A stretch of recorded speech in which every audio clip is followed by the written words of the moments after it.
தொழுகையில் அத்தையாத்து ஓதும்போது விரலை ஆட்டி தொழறோம். இப்போ விரலை ஆட்டுறது நல்லதா, இல்லை அஷ்ஹது அல்லா இலாஹ சொல்லும்போது மட்டும் களிமா விரலை நீட்டினா போதுமா?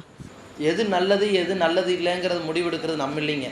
மார்க்கத்தில் முடிவெடுக்கிறதுக்கு அதிகாரம் ரசூல்லா தான். அல்லாஹ் முடிவெடுத்து ரசூல்லாக்கு அறிவிச்சிட்டான், ரசூல்லா நமக்கு சொல்லி கொடுத்துட்டாங்க. இதில் நன்மை தீமை சொல்கிறதா இருந்தால் ரசூல்லா தான் சொல்லணும். நபிகள் நாயகம் ஸல்லல்லாஹு அலைஹி வஸல்லம் நமக்கு சொல்லி கொடுத்தாங்க, சல்லு கமா ரஅய்துமூனி உஸல்லி, என்னை எவ்வாறு தொழ கண்டீர்களோ அவ்வாறு நீங்கள் தொழுங்கள் அப்படின்னு சொன்னாங்க.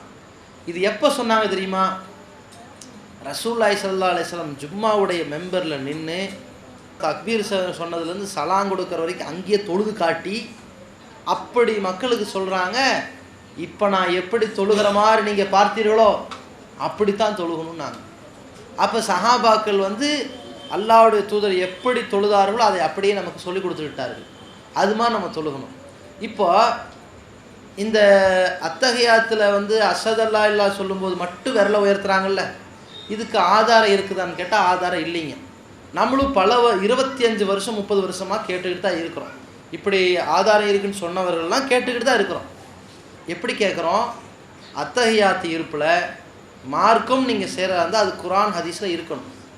எந்த ஹதீஸ்லையாவது அஷ்ஹது அல்லா இலாஹ இல்லல்லாஹ் சொல்லும்போது நீட்டி விடுறது மாதிரி ஹதீஸ் இருக்குதா? ஒரு ஹதீஸ் இருக்கான்னு கேட்குறோம். இல்லை. சரி, அஷ்ஹது அல்லா இலாஹ இல்லல்லாஹ் சொல்லும்போது நீட்டி வச்சுட்டு சலாம் கொடுக்குற வரைக்கும் நீட்டியே வைத்து விட்டு விடுகிறார்களே ஷாஃபி மதுஹபை சார்ந்தவர்கள், இதற்கு ஆதாரம் இருக்குதான்னு கேட்குறோம். இல்லை. இவங்க என்ன செய்கிறாங்கன்னா ஆதாரத்தை சொல்கிறதுக்கு பதிலாக லாஜிக் பேசுகிறாங்க. எதில் லாஜிக் பேசலாம் தெரியுமா? உலக விஷயத்துக்கு தான் லாஜிக் பேசலாம். மயிலாப்பூருக்கு இப்படி போகிறது ஈஸியா, இப்படி போகிறது ஈஸியா, லாஜிக்காக சொல்லலாம். இது போனால் சுற்று, இப்படி போனால் ஷார்ட்டு, இது பெட்ரோல் கம்மியாகும், இதில் டிராஃபிக் கம்மி, அதனால் இப்படி இது உலக விஷயத்துக்கு லாஜிக் பேசலாம். அதே நேரத்தில் சிமெண்ட் சீட் இருக்கும்போது ஏசி போட்டால் நல்லதா இல்லையா? இல்லை, சிமெண்ட் சீட் இருக்கும்போது ஏசி போட்டால் காற்றுள்ள நிற்காது, அது ஹீட்டை இறக்கும், அதுக்கு வேறு மாதிரி ஒரு செட்டப் பண்ணணும் என்று அது லாஜிக். அதாவது உலக விஷயத்துக்கு 1000 லாஜிக் பேசலாம், மார்க்க சட்டத்துக்கு லாஜிக் பேசக்கூடாது. இப்போ இவங்க என்ன சொல்கிறாங்கன்னா, அஷ்ஹது அல்லா இலாஹ இல்லல்லாஹ் நீட்டுறோம்ல, இது எதுக்குன்னா வணக்கத்திற்குரியவன் அல்லாஹ்வை தவிர வேறு யாரும் இல்லைன்னு சொல்லும்போது அல்லாஹ் ஒருத்தன் சொல்லணும்ல, வணக்கத்திற்குரியவன் அல்லாஹ் ஒருத்தன் தான் என்று காட்டிட்டு விட்டுறாங்களாம். இதான் அதுக்கு தத்துவம் அவங்க சொல்கிறது. இன்னொரு தத்துவம் சொல்லுவாங்க, என்னென்னா நம்ம அசைக்கணும்னு சொல்கிறீங்களே, அப்படி இடையில இப்படி தூக்கி விட்டால் அசைஞ்சிருச்சுல்ல, அசைச்சிக்கிட்டே இருக்கணும் கடமையா அப்படின்னு அவங்க கேட்குறாங்க. இவங்க லாஜிக் பேசுகிற மாதிரி இருந்தால் நம்மளும் லாஜிக் பேசலாம். அஷ்ஹது அல்லா இலாஹ இல்லல்லாஹ் அல்லாஹ் ஒருத்தன் தான் என்று சொல்வதற்கு ஒரு முறை நீட்டுவதை விட அத்தகையாத்தில் ஆரம்பித்து சலாம் கொடுக்குற வரைக்கும் அல்லாஹ் ஒருத்தன் தான் ஒருத்தன் தான் ஒருத்தன் தான் ஒருத்தன் தான் சொல்லிக்கிட்டே இருக்கலாம். அப்படியும் போயிடும். லாஜிக்கு லாஜிக் பேசுகிற மாதிரி ஆகிடும். நமக்கு மார்க்க சட்டத்தில் லாஜிக் பேசக்கூடாது. ஒருத்தர் சொல்கிறாரு, என்ன ஏன் சுபு தொழுகை 2 ரக்காத்து சத்தமிட்டு ஓதுறீங்க, லுகர் தொழுகையில் அமைதியாக ஓதுறீங்க? லுகர் தொழுகையில் சத்தமிட்டு ஓதுனா காஃபிர்களுக்கெல்லாம் தெரிஞ்சிடும். லாஜிக்கு இதான் லாஜிக்கு. இன்னும் சொல்ல போனால் சுபு தொழுகையில் சத்தமிட்டு ஓதுறதுனால தான் எல்லாருக்கும் தெரியும். இருட்டில் எல்லாரும் தூங்கிட்டு இருப்பாங்க இல்லையா, அமைதியாக ஓதுனாலே சத்தமிட்டு எல்லோரும் காது கேட்கும். அப்போ பகலில் சத்தமிட்டு ஓதுனாலும் கேட்காது. அப்போ ஏன் பாங்கு சொல்லணும் மைக்கு வச்சு? அதுக்கு லாஜிக்கு காணும். அப்போ இவங்க என்ன செய்கிறாங்கன்னா, காரணத்தை இவங்க கற்பிக்கக்கூடாது. சுபுக்கு 2, லுகருக்கு 4, மகரிபுக்கு முதல் 2ல் ஓதுறோம், பின்னாடி அமைதியாக இருக்கணும். இஷாவுக்கு முதல் 2ல் ஓதுறோம், பின்னாடி 2ல் ஏன் மார்க்குன்னு சொல்லிட்டா செஞ்சிடணும், அவ்வளோதான். இதில் லாஜிக்கெல்லாம் பேசக்கூடாது. அது அல்லாஹ்வுடைய சட்டம். இப்படி தான் சொல்லணுமே தவிர இதுக்கு லாஜிக்கு தத்துவத்தை சொல்கிறதுக்கு நமக்கு அதிகாரம் கிடையாது. அப்போ இடையில உயர்த்துவதற்கு தத்துவம் பேசக்கூடாது. ஆதாரம் இருந்தால் செய்யணும், ஆதாரம் இல்லை. என்ன ஆதாரம் இருக்குது? நபிகள் நாயகம் ஸல்லல்லாஹு அலைஹி வஸல்லம் அவர்கள் எவ்வாறு தொழுகிறார் என்பதை பார்த்து தெரிந்து கொண்டு அலரமூத் என்று சொல்லக்கூடிய ஒரு இடத்துலேருந்து ஒரு நபி தோழர் வாயில் பின் ஹுஜர் ரலியல்லாஹு அவர்கள் ரசூலுல்லாஹ்வை பார்க்கறதுக்கு பயணம் பண்ணி வராங்க. எதுக்கு பயணித்து வராங்க தெரியுமா? ரசூலுல்லாஹ் எப்படி தொழுவாங்கன்னு பார்த்துட்டு தன் சமுதாயத்துக்கு சொல்கிறதுக்கு தான் வராங்க. ஒரு ஆள் தொழுதுக்கிட்டு பழகிட்டு போய் ஊர் மக்களுக்கு சொல்வதை விட எப்படி தொழுகிறாங்கன்னு பார்க்குறதுக்கே வெளியூர்லேருந்து அந்த ஊர் மக்களுக்கு போய் சொல்கிறதா இருந்தால் இவர் எந்த அளவு கவனிச்சிருப்பாருன்னு பாருங்கள். அவர் என்ன சொல்கிறாருன்னா, ரசூலுல்லாஹ் எப்படி தக்பீர் கட்டினாங்க, எப்படி கையை உயர்த்தினாங்க, எப்படி நெஞ்சில் கட்டினாங்க, எல்லாத்தையும் சொல்லிக்கிட்டே தன்னுடைய அத்தகையாத்து இருப்பில் இடது காலை வலது காலுக்கு அடியில் வைத்து கொண்டார்கள், தனது இடது முட்டுக்காலில் தனது இடது கையை வைத்தார்கள், தன்னுடைய வலது முட்டுக்கால் துடைக்கும் படுற மாதிரி வலது கையை வைத்தார்கள், கடைசி 2 விரலை மடித்தார்கள். இப்படிலாம் ஏனோதானு சொல்லுவாங்களா? அந்த அதிசயம் இவ்வளோ வருது. கடைசி 2 விரலை மடித்தார்கள், நடுவிரலையும் கட்டை விரலையும் இப்படி வைத்து விட்டு அந்த விரலை நான் உற்று நோக்கினேன். யாரையோ அழைக்கும் போது எப்படி மேலுங்கிலும் கையை அசையுமோ அது மாதிரி அழைப்பது போல அசைத்து கொண்டிருப்பதை பார்த்தேன் அப்படின்னு சொல்கிறாங்க. அப்போ யாரையோ அழைக்கிற மாதிரி அசைக்கிறது என்ன அர்த்தம்னா, இப்படி அசைக்கல, இப்படி தான் அசைச்சாங்கன்னு சொல்கிறாங்க. அதை அப்போ அழைக்கிறது போன்று இந்த விரலை அசைத்து கொண்டிருப்பதை நான் பார்த்தேன் அப்படின்னு அந்த ஹதீஸ் வருது. அப்போ ரசூலுல்லாஹி ஸல்லல்லாஹு அலைஹி வஸல்லம் அவர்கள் இவ்வாறு அசைத்திருக்கிறார்கள் என்று வந்தால் அது தொடக்கத்திலே அசைக்க ஆரம்பிச்சிட்டாங்க, இடையில ஓதும்போது இல்லையா. ஆட்காட்டி விரலை வைத்து தன் விரலை உயர்த்தி அசைத்து கொண்டிருப்பதை பார்த்தேன்றாங்க. ஃபஸ்ட்டு உயர்த்திட்டு அப்புறம் அசைக்க ஆரம்பிக்கிறாங்க. நம்ம எடுத்தெடுப்பில் டக்குன்னு அசைக்கக்கூடாதான். எடுத்தெடுப்பில் 2 விரலை மடிச்சுட்டு நடுவிரலை கட்ட விரலை வச்சு கையை உயர்த்திட்டு அப்புறம் அசைக்க ஆரம்பிக்கிறது. இதை செய்தார்கள் அந்த நபித்தோழர் அறிவிக்கிற செய்தி அபுதாவுத் என்ற ஹதீஸ் நூல்லையும் நசை என்கிற ஹதீஸ் நூல்லையெல்லாம் ஆதாரப்பூர்வமாக பதிவு செய்யப்பட்டிருக்கு. அப்படி இருக்கிற பொழுது அந்த அசைத்து கொண்டிருந்தார்கள்ன்ற செய்தியை வைத்து நம்ம அசைக்கத்தான் செய்யணுமே தவிர எல்லாரும் இடையில நீட்டுறாங்க நம்மளும் அது மாதிரி செய்யலாமான்னு கேட்கக்கூடாது. அது ரசூலுல்லாஹி ஸல்லல்லாஹு அலைஹி வஸல்லம் செய்யலை. ரசூலுல்லாஹி ஸல்லல்லாஹு அலைஹி வஸல்லம் செஞ்ச மாதிரி தான், தொழுத மாதிரி தான் நம்ம தொழுகணும். அதுதான் நமக்கு மார்க்கம் என்பதை புரிந்து கொள்ள வேண்டும். அக்கம் பக்கத்தில் இஸ்லாமிய பெண்கள்கிட்ட வேறு மத பெண்கள்கிட்ட நம்ம பேசி பழகலாமா? அவங்க வீட்டுக்கு போகலாமா? அல்லாஹ் ரப்புல் ஆலமீன் இணை கற்பிப்பவர்களோடு நீங்கள் எப்படி பழகி கொள்ளலாம் அப்படிங்கிறத நமக்கு சொல்லும் பொழுது, நீங்கள் யார் உங்களை இந்த கொள்கையை ஏற்றுக்கொண்டதற்காக உங்களை விரட்டி அடிக்கவில்லையோ, சண்டை புரியாமல் இருக்கிறார்களோ, அவர்களோடு நீங்கள் இந்த உலக விஷயத்தில் நல்ல முறையில் பழகி கொள்வதில் எந்த தவறும் இல்லை அப்படின்னு அல்லாஹ் ரப்புல் ஆலமீன் சொல்கிறான். பிற மதத்தவர்கள் நம்முடைய தாய் தகப்பனாக இருந்தாலும் கூட அவர்கள் உலக விஷயத்தில் அவர்களோடு பழகி கொள்ளலாம். அவங்க யாராக இருக்கணும்?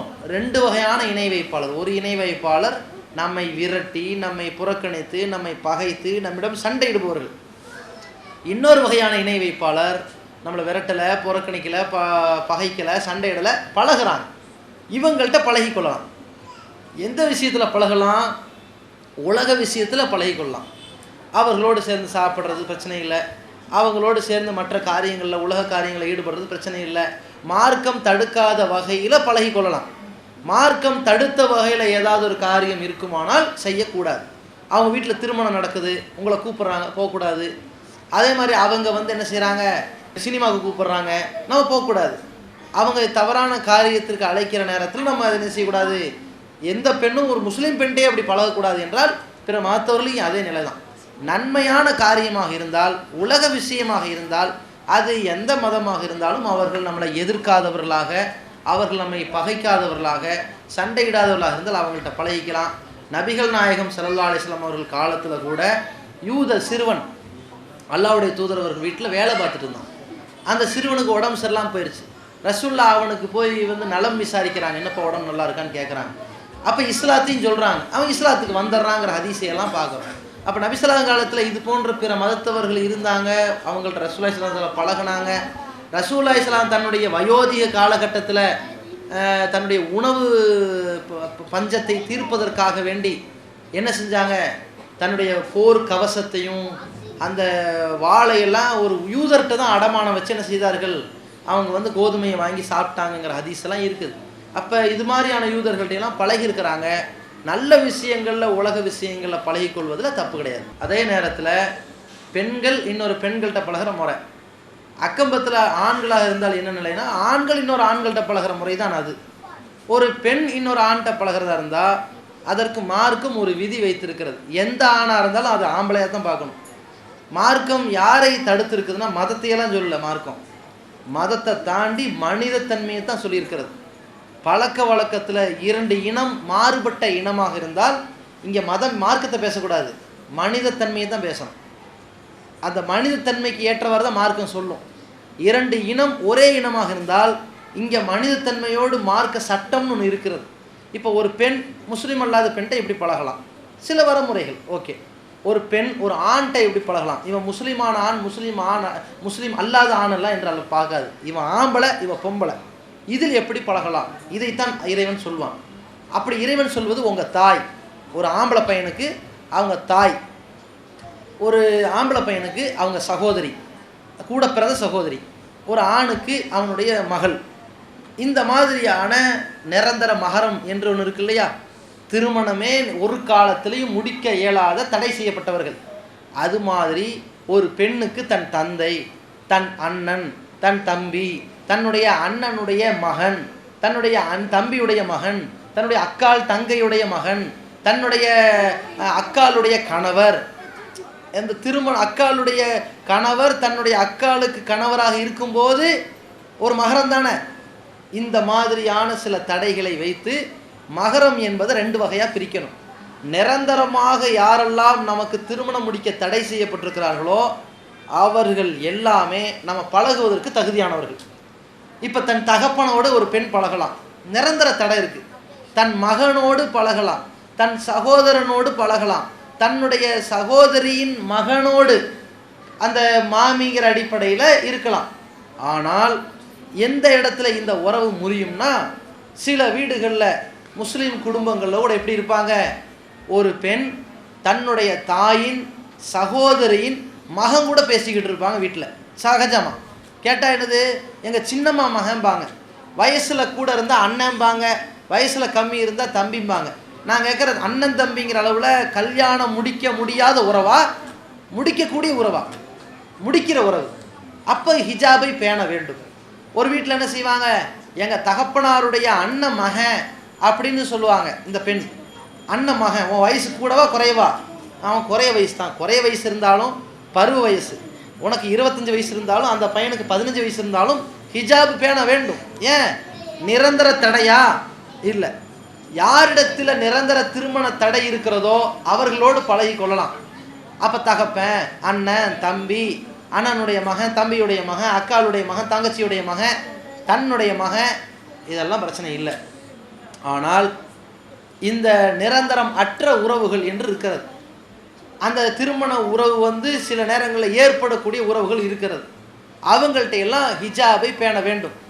உதாரணத்திற்கு தன்னுடைய அக்காளின் கணவர், அக்காளுடைய கணவரை திருமணம் முடிக்க இயலாது. எப்போ, அக்காளுக்கு கணவராக இருக்கும்போது திருமணம் முடிக்க இயலாது. அக்காளுக்கு கணவராக இல்லை, தலாக் ஆயிடுச்சு, அல்லது அக்காள் இறந்து விட்டால் இப்போ நிலைமை என்ன, இவள் திருமணம் முடிக்க முடியும்ல. அப்போ இந்த பெண் ஹிஜாபோடு தான் இருக்க வேண்டும். மச்சான் என்று பழகக்கூடாது. இது மார்க்கம் சொல்கிற தடை. அதே நேரத்தில் ஒரு அண்ணன் தம்பி இருக்கிறான், அண்ணனுடைய மனைவி என்று திருமணம் முடித்த அந்த பெண்ணிடத்தில் இவர் ஒரு அந்நிய ஆணாகத்தான் நடந்து கொள்ள வேண்டும். இவர் அண்ணனுடைய மனைவி அண்ணி என்று பார்க்கக்கூடாது. ஏன்னா அண்ணன் இறந்து விட்டாலோ அல்லது தலாக்காகி விட்டால் அந்த பெண்ணை திருமணம் முடிக்க இவருக்கு தகுதி வந்துருச்சு. அப்போ நிரந்தர தடை இல்லை. அப்படி இருக்கும் பொழுது இவர் ஆணாக அவர் பெண்ணாக தனித்தனியாகத்தான் அந்த ஆடைகளில், பேச்சில், நடவடிக்கையில் இருந்து கொள்ள வேண்டும். நம்ம குடும்பங்களெல்லாம் என்ன நினைக்கிறாங்கன்னா, இந்த சின்ன வயசுலேருந்தே பழகுவார்கள்.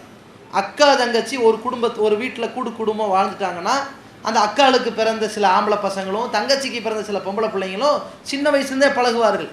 அந்த பழக்கமெல்லாம் பருவத்தோடு முடிந்து விட வேண்டும்.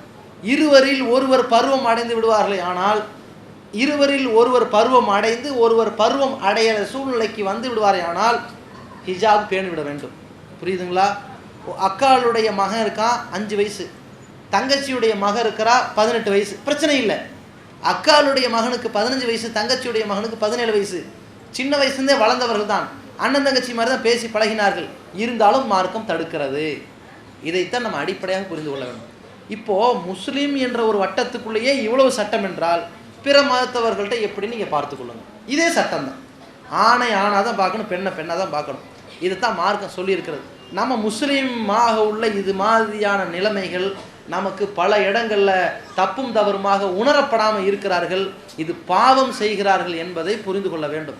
எந்த அளவுக்குன்னா, ரோட்டில் போவாங்க, மூஞ்சியெல்லாம் மூடிக்கிட்டு போவார்கள், முகத்தை மூடிக்கொண்டு போகிற அளவிற்கு போகிறாங்களே. இது மார்க்கத்தில் இல்லை, ஆனால் அவ்வளவு கட்டுக்கோப்பாக இருக்கிறோன்னு சொல்வார்கள்.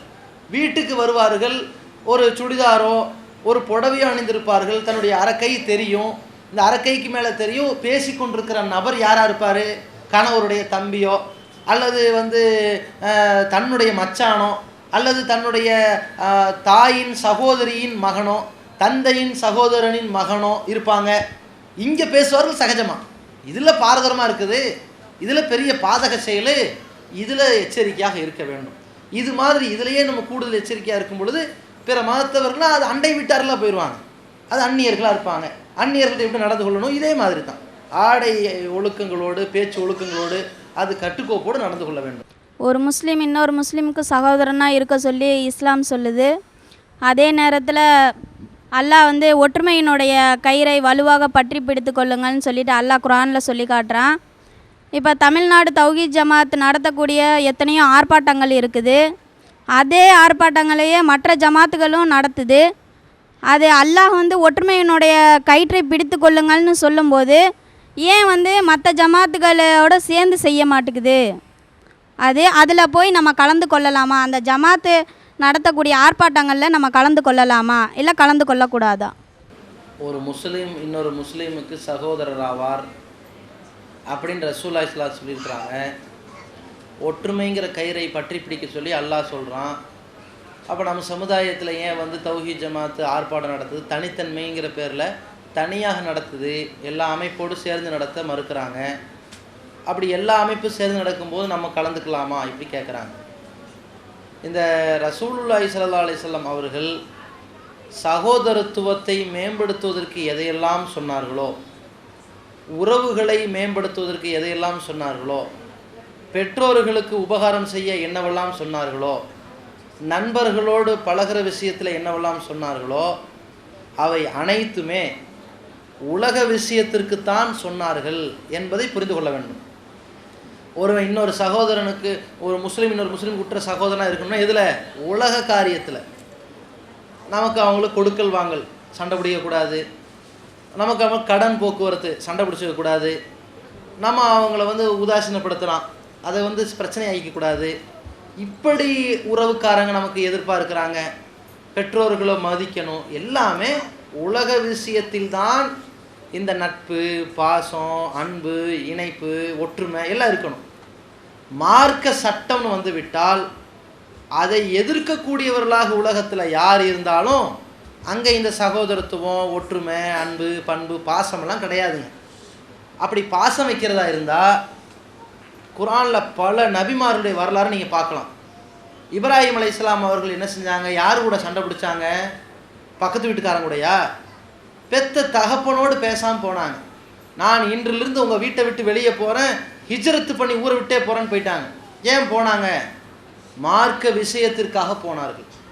அதே மாதிரி வந்து இந்த இப்ராஹிம் அலைஹிஸ்ஸலாம் அவர்களும் அவர்களோடு சேர்ந்திருந்த சமுதாயமே ஒட்டுமொத்த மக்களை பார்த்து சொன்னார்கள், இன்னா புராவும் மின்கும் மிம்மா தாபுதுன மின்தூன் இல்லாஹி, உங்களை விட்டும் நீங்கள் அல்லாஹ்வை விடுத்து யாரையெல்லாம் வணங்கி கொண்டிருக்கிறீர்களோ அவர்களை விட்டும் நாங்கள் பிரிந்திருக்கின்றோம்.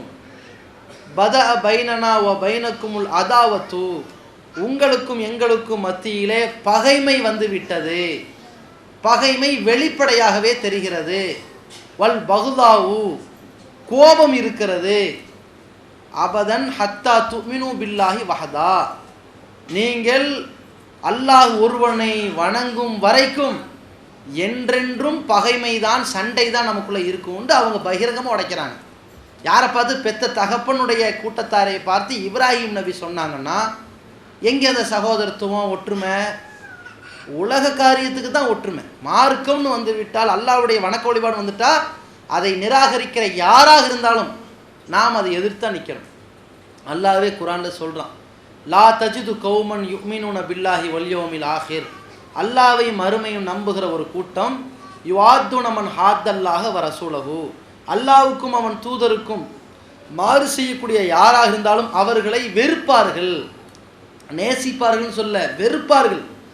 வெறுப்பவர்களைத்தான் நீங்கள் பார்ப்பீர்கள், நேசிக்கும் கூட்டத்தை நீங்கள் பார்க்க மாட்டீர்கள். அல்லாஹ் சொல்கிறான், அல்லாஹ்வுக்கும் அவன் தூதருக்கும் யார் மாறு செய்யக்கூடியவர்களை நேசிக்கக்கூடியவர்களாக ஒரு கூட்டத்தை நீங்கள் பார்க்க மாட்டீங்க, வெறுப்பவர்களாகத்தான் நீங்கள் பார்ப்பீர்கள். எப்படி வெறுப்பார்கள் தெரியுமா? வலவுக்கானும் ஆபாகும், அவங்க பெற்றோராக இருந்தாலும் அல்லாஹ் ரசூலுக்கு மாறு செஞ்சுட்டா வெறுப்பார்கள், நேசிக்க மாட்டார்கள். அவ் அபுனாகும் பிள்ளைகளாக இருந்தாலும் நேசிக்க மாட்டார்கள், அவ் இஹ்வானகும் சகோதரர்களாக இருந்தாலும் நேசிக்க மாட்டார்கள், அவ் அஷீரத்தகும் அவங்க சொந்த பந்தமாக இருந்தாலும் கூட நேசிக்க மாட்டார்கள் அல்லாஹ் சொல்கிறான். நேசிக்க மாட்டார்கள்னா ஒரேடியாக நேசிக்க மாட்டார்கள் இல்லை, அந்த காரியத்தில் அவர்களை புறக்கணித்து விடுவார்கள் என்று அர்த்தம். இப்போ அல்லாஹ் ரப்புல் ஆலமீன் அப்போ சகோதரத்துவம் ஒற்றுமை சொன்னதெல்லாம் என்ன? மார்க்க விஷயத்தில் கிடையாது, உலக விஷயத்தில் தான் சொல்லியிருக்கிறான். அதே நேரத்தில் இவங்க சொன்ன மாதிரி ஒற்றுமை என்ற கயிறை பற்றி பிடிக்க சொல்லி அல்லாஹ் சொன்னான்னு கேட்டால் அப்படி சொல்லலை.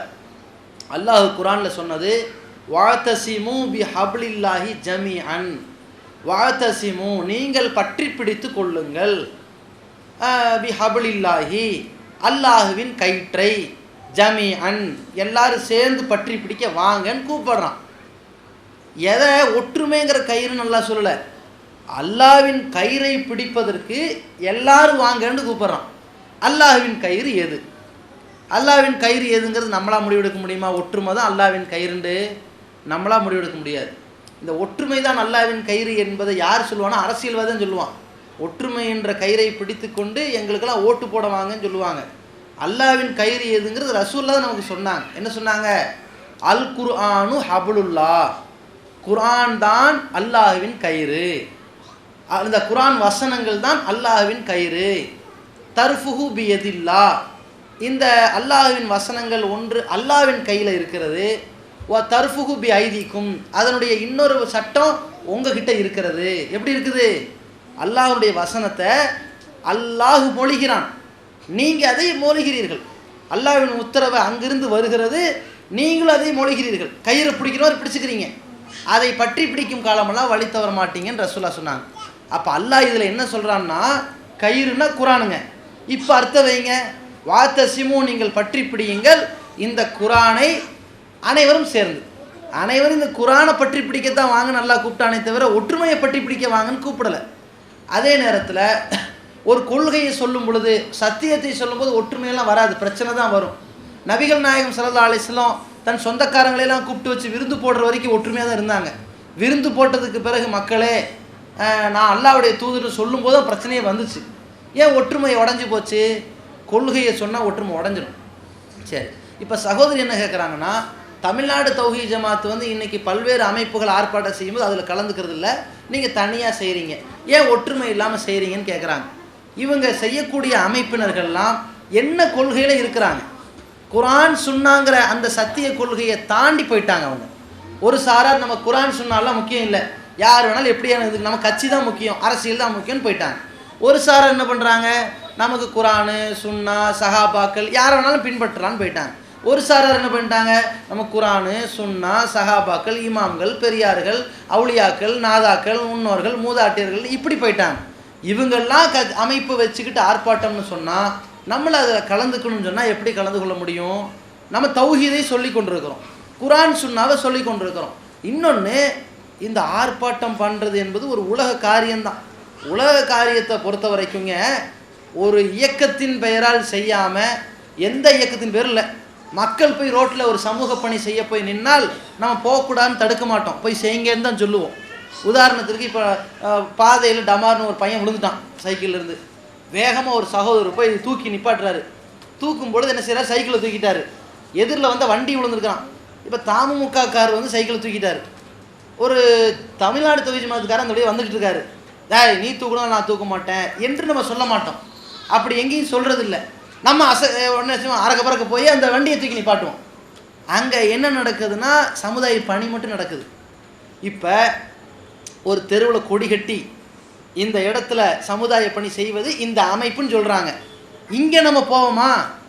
ஓ அமைப்புக்கு பேர் வாங்கி கொடுக்க நான் ஏன் வரணும்? ஓ அமைப்பு தவறான கொள்கையை சொல்வதாக நான் சொல்லிக்கிட்டு இருக்கிறேன். இப்போ ஓ அமைப்புக்கு நான் பேர் வாங்கி கொடுத்து விட்டால், ஓ அமைப்புக்கு நன்மதிப்பு ஏற்பட்டால் மக்கள் தவறான கொள்கைக்கு வந்து விடுவார்கள் இல்லையா? தவறான கொள்கைக்கு விளம்பரம் தேடுவதற்கு நான் ஏன் வரணும் என்று நம்ம போக மாட்டோம். நல்லா புரிஞ்சுக்கணும், ஆபத்து என்று வந்தால் போய் நிற்போம், அதில் எதையும் நம்ம பார்க்க மாட்டோம். அதே அவர்கள் ஒரு அமைப்பாக ஆக்கும்போது நம்ம நிற்க மாட்டோம் இல்லையா? சரி, அதே நேரத்தில் இப்போ ரசூலுல்லாஹி ஸல்லல்லாஹு அலைஹி வஸல்லம் அவர்களுக்கு ஒன்றுன்னு சொன்னால் நம்ம போய் ஓடி போய் நின்னோம், போராடணும். நம்ம அமைப்பு கூப்பிட்டோன்னா பல அமைப்பை சார்ந்தவங்க வந்தாங்க, ஆனால் அந்த அமைப்பு கூப்பிடும்போது நம்ம போகலை. ஏன் போகலை? அதற்கு ரெண்டு காரணம் இருக்குதுங்க. ஒன்று, ஒரு அமைப்பு நின்னால் அந்த அமைப்பு பேர் வாங்குறதுக்காக வேண்டி கூப்பிடுவாங்க, நம்ம போக வேண்டியது இல்லை அப்படின்னு நம்ம சொல்லலாம். பல அமைப்பு கூப்பிட்டா பேர் வாங்குறதுக்கு இல்லைல்ல, பல அமைப்புக்கு ஒரு நல்ல விஷயத்தானே கூப்பிட்றாங்க, தௌஹீத் ஜமாத் ஏன் கலந்துக்க மாட்டீங்கன்னு கேட்கலாம். அதில் நல்லா புரிந்து கொள்ள வேண்டும், பல அமைப்பும் சேர்ந்து மார்க்கத்தை சொல்கிறதுக்கு கூப்பிடலிங்க. மார்க்கம் தான் அவங்க வழிகட்ட கொள்கையில் இருக்கான்னு டிக்ளேர் ஆகிப்போச்சு. பல அமைப்பும் சேர்ந்து உலக விஷயத்துக்கு தான் போராட்டத்தில் நிற்கிறாங்க. பல அமைப்பும் எந்த மாதிரி நிலைப்பாட்டில் நிற்கிறாங்கன்னா, கட்டுக்கோப்பின் போது அவர்கள் நிற்கலை. பல அமைப்பு சேருகிறார்கள், கட்டுக்கோப்பு உடைக்கிற மாதிரி தான் போய் நிற்கிறார்கள். அந்த அமைப்புகளோடு சேர்ந்தால் நம்ம அமைப்புக்கு பாதிப்பு வருங்கிறது தனிங்க. நம்ம அமைப்புக்கு என்ன பிரச்சனை வந்தாலும் பிரச்சனை இல்லை, அப்பாவி மக்களுக்கு பாதிப்பு வரக்கூடாதுங்கிறனால தான் நம்ம போய் கலந்துக்கிறது இல்லை. உதாரணத்துக்கு சொல்கிறதா இருந்தால், ரசூலுல்லாஹி ஸல்லல்லாஹு அலைஹி வஸல்லம் அவர்களுக்கு இழிவுபடுத்தின மாதிரி ஒரு ஆர்ப்பாட்டம் நடத்தினாங்கன்னு சொல்லி வந்துச்சு இல்லை. நம்ம ஆர்ப்பாட்டம் நடத்தினோம், ஒரு 15,000 பக்கம் மக்களை திரட்டி ஆர்ப்பாட்டம் நடத்தி முடிச்சுட்டு போயிட்டோம். அதற்கு அடுத்த சில தினங்கள் கழித்து பல அமைப்புகளும் ஒன்றிணைந்து ஆர்ப்பாட்டம் நடத்துகிறோன்னு சொன்னாங்க. நம்ம என்ன சொன்னோம்னா, அந்த பல அமைப்பை ஒருங்கிணைத்த ஒரு ஆர்கனைசர்கிட்ட சொல்கிறோம், நீங்கள் அப்படி செய்யாதீங்க, ஒரு அமைப்பு நடத்தினா வேறு விஷயம், அல்லது எல்லாரும் அமைப்பு பேரை பயன்படுத்தாமல் எந்த அமைப்பும் இல்லாமல் நடத்தினா வேறு விஷயம். நீங்கள் என்ன பண்ணுறீங்க, எல்லா அமைப்பும் அவன் கொடியோட வா, பேனரோட வா, கட்சியோட வா, அமைப்பின் தலைவர்கள் வான்னு ஏதோ போட்டு செய்கிறீங்க. அப்படி செஞ்சீங்கன்னா மக்கள் யாரும் கட்டுப்பட மாட்டாங்க அப்படின்னு சொன்னோம். என்ன நடந்துச்சு, நம்ம 15,000க்கு மேற்பட்ட மக்களை திரட்டி வாகனத்திற்கு ஒரு நெரிசலை ஏற்படுத்தாமல், மக்களுக்கும் பிரச்சனை ஏற்படுத்தாமல், இந்த போராட்டத்தில் கலந்து கொண்ட யாருக்காவது பொய் வழக்கு வந்துச்சா? வரலை. யாருக்காவது தடியடி வந்துச்சா? வரலை. யாருக்காவது சிரமங்கள் ஒன்றும் இல்லை. உரிமையே மக்கள்கிட்ட வச்சுட்டோம், கோரிக்கையை வச்சுட்டோம். ஆனால் அவங்க போராட்டம் நடத்தினாங்க. என்ன நடத்தினாங்க, அவங்க ஒரு 2,000-3,000 பேர் திரட்டினாங்க. இவ்வளவு நாளாக அந்த பல அமைப்பும் சேர்ந்தவர்கள் எல்லாருமே பெண்கள் ஆர்ப்பாட்டத்துக்கு போகக்கூடாதுன்னு சொன்னாங்க இல்லையா. ஆனால் அவங்க அன்றைக்கி ஆர்ப்பாட்டம் பண்ணும்போது ஒரு 30 பெண்கள் வந்து கலந்துக்கிட்டாங்க. என்ன ஆகிப்போச்சு, வேறு வழி இல்லை, கொள்கை உடஞ்சிருச்சு. சரி, ஆர்ப்பாட்ட கொள்கை உடஞ்சாலும் இவங்க போய் நின்றுட்டு ரசூலுல்லாஹ்வுடைய அந்த இழிவை போக்குறாங்களாம். ஸ்டார்டிங்கில் என்னது, ஃபஸ்ட்டு சலவாத்து ஓதி ஆரம்பிக்கிறாங்க. இதுதான் ரசூலுல்லாஹ் மேலே உள்ள இழிவை நீங்கள் போக்குறதா? சரி, சலவாத்து ஓதி கோஷங்கள் பண்ணிட்டாங்க. கோஷங்களை சொல்லி முடித்த உடனே கூட்டம் அவங்க கூட்டத்தினுடைய கட்டுப்பாட்டை மீறி ஓட ஆரம்பிக்குது. இதை கட்டுப்படுத்துறது யார் மேலே கடமை? இப்போ நம்ம ஆர்ப்பாட்டம் நடத்தினோம், ஆர்ப்பாட்டம் முடிகிற வரைக்கும் மாநில நிர்வாகிகள் இருந்து கடைசி வரைக்கும் எல்லா வாகனத்தையும் அனுப்பி முடிச்சுட்டு தான் காவல்துறையிட்ட வந்து சொல்லிவிட்டு எல்லா பிரச்சனையும் இல்லாமல் சுமூகமாக முடிஞ்சிருக்குன்ட்டு போனோம்.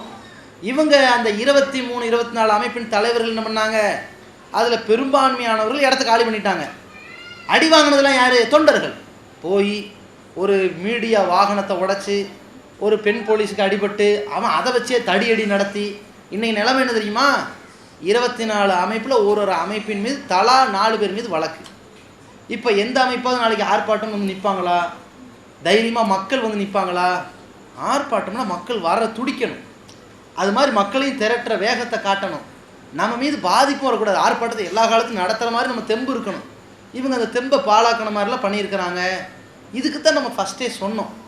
அடுத்துங்க, நம்ம தனித்தன்மையோடு நடத்துகிற பொழுது ஒரு கட்டுக்கோப்பு இருக்கும். இல்லைன்னா தடி எடுத்தவன் தண்டல்காரனாக நிற்பான். நீங்கள் போய் அங்கே போய் நிற்காத, நீ யாரா சொல்கிறது, எங்கள் தலைவர் சொல்லிட்டுனான்னு நிற்பான். அவன் தலைவர் அங்கே மேடையில் இருக்க மாட்டார், அவன் இஷ்டப்படி நடப்பான். இப்படி தான் நடந்துச்சு. இதனால தான் நம்ம கலந்து கொள்ளலைங்கிறத புரிந்து கொள்ள வேண்டும்.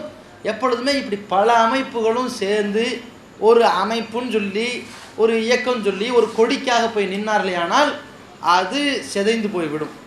தனித்தன்மையோடு நடத்தினால் யாரும் சிறப்பாக நடத்தலாம், யார் நடந்தாலும் தனித்தன்மையோடு நடத்திட்டு போயிடணும். இல்லைன்னா ஒரு ஆபத்தான விஷயம்னா, எந்த அமைப்பு லெட்டர் பேட் ஒன்றும் இல்லாமல் அந்த பகுதி மக்கள் டப்புன்னு நடந்தால் நம்ம ஊரில் உள்ள தௌஹீத் ஜமாத் உறுப்பினர்கள் போய் கலந்து கொள்வது நம்ம தடுக்க மாட்டோம். இப்போ உதாரணத்துக்கு இங்கே கரண்ட்டு கட்டுங்க, கரண்ட்டு கட்டணுன்னு வேகமாக என்ன செய்கிறாங்க, இங்கே ஒரு 10-15 வீட்டில் 4 நாளாக கரண்ட்டு காணும். எல்லா வீட்லேயும் கரண்ட் இருக்குது. 4-5 நாளாக எலக்ட்ரிக் போர்டு வந்து ரொம்ப கொச்சப்படுத்தி கரண்ட்டு அடைச்சி வச்சுருக்கிறான், வரவிடாமல் பண்ணியிருக்கிறான்னு வைங்க. அதை மெத்தனை போக கண்டிச்சு என்ன செய்கிறாங்க, திடுதுப்புன்னு இங்கே இருக்கிற ஒரு குடுத்தனத்தில் இருக்கக்கூடிய 4 ஹிந்து சகோதரர்கள், 2 கிறிஸ்தவ சகோதரர்கள், 4 அமைப்பை சார்ந்தவர்கள் எல்லாம் ஒன்று சேர்ந்து நேராக போய் கோரிக்கை வைக்கிறாங்க. நீ தௌஹீத் ஜமாத் போகக்கூடாதுன்னு சொல்லுவோம். அப்படி போய் கோரிக்கை வைக்க மக்களோட மக்களாக போய் நில்லுங்கன்னு சொல்லுவோம். ஆபத்துன்னு தான் நிற்கலாம். தீ எரியுது, 4வது மல்ல தீ பற்றி எரியுது, 3வது மாடியில் ஒரு இந்து குடியிருக்கிறாரு, 2வது மாடியில் ஒரு முஸ்லீம் குடியிருக்கிறாரு, முதல் மாடியில் ஒரு கிறிஸ்தவர் குடியிருக்கிறாரு. விட்டுருமா? உடனே போய் நிற்போம். அது அமைப்புன்னு போய் நின்னா இது அமைப்புக்கு பேர் காட்டுற விஷயம், ஒரு அமைப்புக்கு நன்மதிப்பை ஏற்படுத்துகிற விஷயம், காலத்துக்கு அந்த பிரச்சனையை சந்திக்கிற விஷயங்கிறத கருத்தில் கொண்டு தான் நம்ம செய்வோம். அதில் நம்ம கொள்கை கோட்பாடை பார்ப்போம். பாவமான காரியத்துக்கு வழிவகை செய்ய மாட்டோம். உதாரணத்துக்கு சொல்கிறதா இருந்தால், இப்போ கூடங்குளம் அணுமின் நிலையத்துக்கு உண்ணாவிரதம் இருக்க போகிறோம் வாங்கன்னு கூப்பிட்டாங்க. நாங்கள்லாம் போகலை. ஏன்? உண்ணாவிரதம் யாருக்கு இருக்கணும்? இது நோன்பு வந்து அல்லாஹ்க்கு தான் வைக்கணும். குரானும் ஹதீஸும் சஹாபாக்களை பின்பற்றலான்னு சொல்லிக்கொண்டு ஜாக்குன்னு ஒரு அமைப்பு இருக்கிறாங்க. இவங்க என்ன பண்ணாங்க? அதில் போய் கலந்துக்கிட்டாங்க. ரசூலுல்லாவுக்கு இழிவுபடுத்துகிறாங்க, ஆர்ப்பாட்டம் நடத்துங்கன்னா ஆர்ப்பாட்டமெல்லாம் எங்கள் அமைப்பு நடத்தாதுங்கிறாங்க. உண்ணாவிரதத்தில் போய் கலந்துக்கிட்டாங்க. என்னடா நீங்கள் போய் இந்த காரியத்தில் ஏன்டா கலந்துக்கிட்டீங்க? இல்லை, நாங்கள்லாம் ஒற்றுமையாக இருக்கணும் இல்லையா, முஸ்லீம்களுடைய எதிர்ப்பை தெரிவிக்கிறக்காக நாங்கள் போய் கலந்துக்கிட்டோம். முஸ்லீம்கள் எதிர்ப்பு தெரிவிக்கிற உண்ணாவிரதமெல்லாம் சேர்ந்துக்குவீங்களா? இது மார்க்கத்தில் இல்லைங்க. இல்லை, நாங்கள் உங்கள்கிட்ட பேச்சுவார்த்தை நடத்திட்டோம். என்ன பேச்சுவார்த்தை நடத்திங்க? அவன் பட்னியே கிடப்பான், நீங்கள் பகல்லாம் சோறு திம்பி, அப்படி பேச்சுவார்த்தையா? இல்லை, நாங்களும் பட்னி கிடப்போம், 5 வேளை கரெக்டாக போய் தொழுதுட்டு வந்துடுவோம். தொழுதுட்டு வர்றது தான் நீங்கள் செய்ய வேண்டிய கடமை. பட்னி கிடக்கிறது மார்க்கத்தில் இருக்கா? இல்லை. அப்போ என்னென்னா, பலரும் கலந்துக்கிட்டால் கட்டுக்கோப்பெல்லாம் மீறிடுவோம். ஒரு காலத்தில் இந்த அமைப்பு அதையெல்லாம் சந்தித்து தான் வந்திருக்குது. கடந்த காலங்களெல்லாம் மேலப்பாளையத்தில் நம்ம வந்து ஒரு சில கோரிக்கைக்காக வேண்டி, இப்போ இந்த தீண்டாமை கொடுமையெல்லாம் எதிர்த்து கிருஷ்ணசாமி போன்ற கூட்டத்தார்களோடலாம் சேர்ந்து கூட நம்ம ஆர்ப்பாட்டம் பண்ணணும். ஒரு தீண்டாமை ஒழிப்புங்கிற வந்துட்டாலே அதில் கிருஷ்ணசாமி போன்றவர்கள்லாம் அந்த பின்தங்கிய ஒரு இனத்தை சார்ந்தவர்களும் போராட்டத்துக்கு நிற்பாங்கள்ல, எல்லாரும் சேர்ந்து நடத்துவோமே செஞ்சோம். அவன்லாம் தண்ணியை போட்டு வந்து நிற்கிறான், அங்கே வந்து விசில் அடிக்கிறான், கை தட்டுறான், அந்த கூட்டத்தை கேவலப்படுத்திட்டு போனாங்க. இதெல்லாம் நடந்துச்சுல்ல. அப்போ தான் நம்ம உணர்றோம், மக்களை திரட்டணும்னா ஒரு கண்ணியம் இருக்கணும், கட்டுக்கோப்பு இருக்கணும், அதில் அவன் ஒழுக்கத்தை காட்டணும், காவல்துறை நம்ம வரம வீரக்கூடாது. எந்த அளவுக்குன்னா, இந்த காவல்துறை அதிகாரிகள் 24 அமைப்பு மேலே ஏன் வழக்கு போட்டான்? அவனுக்கு தெரியல அதில் யார் கொடி எரிச்சவன், யார் பேனர் எரிச்சவன், யார் ரோட்டை மறிச்சவன், யார் பொம்பளை பிடிச்சி அடிச்சு, ஒன்றுமே புரியல அவனுக்கு. எல்லார் மேலேயும் வழக்கு வந்துச்சா? அப்பாவி மக்கள் மேலேயும் வழக்கு வந்துருச்சா?